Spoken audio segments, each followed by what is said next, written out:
প্রিয় দর্শক, ভারতের মধ্যপ্রদেশের মন্ত্রী এবং প্রবীণ বিজেপি নেতা কৈলাস বিজয়বর্গীয় দাবি করেছেন যে তাজমহল মূলত একটি মন্দির ছিল। পরে মুঘল সম্রাট শাহজাহান এটিকে নতুনভাবে রূপান্তরিত করেছেন। বৃহস্পতিবার 25 ডিসেম্বর এক প্রতিবেদনে এনডিটিভি জানিয়েছে যে এক অনুষ্ঠানে 69 বছর বয়সী এই নেতা দাবি করেন যে মমতাজকে প্রথমে বুরহানপুরে সমাহিত করা হয়েছিল এবং পরে তার দেহ সেই স্থান থেকে সরিয়ে নেওয়া হয়, যেখানে একটি মন্দির নির্মিত হচ্ছিল।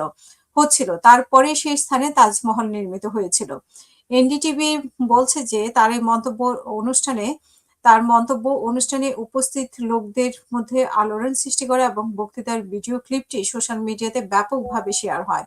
এর ফলে বহুমুখী তীব্র প্রতিক্রিয়া দেখা দেয়। এদিকে বিজয়বর্গীর এমন মন্তব্যের তীব্র প্রতিক্রিয়া জানিয়ে ভারতের বিরোধী দল কংগ্রেস দলটির মুখপাত্র ভূপেন্দ্র গুপ্ত বলেছেন যে বিজেপির মন্ত্রীরা সীমা অতিক্রম করছে এবং জনসাধারণের আলোচনার বিভ্রান্তি তৈরি করছে। তিনি বলেন যে এই ধরনের বক্তব্য নেতাদের মধ্যে অভ্যন্তরীণ হতাশার প্রতিফলন ঘটায়। তারা আলোচনায় থাকার জন্য দায়িত্বজ্ঞানহীন মন্তব্য করছে। এনডিটিভি বলছে যে তাজমহলের উৎপত্তি সম্পর্কে এমন দাবি জনসম্মুখে প্রথমবারের মতো উঠে আসছে না। এর আগেও এমন মন্তব্য উঠে এসেছে। তবে বিশ্লেষকরা বলছেন, যখন একজন কর্মরত মন্ত্রী এই ধরনের দাবি করেন তখন তারা অনেক বেশি রাজনৈতিক ও সামাজিকভাবে আলোচিত হন। কৈলাস বিজয়বর্গীর তার জনসম্মুখে হুটহাট মন্তব্য করা নিয়ে দীর্ঘ বিতর্কের ইতিহাস রয়েছে।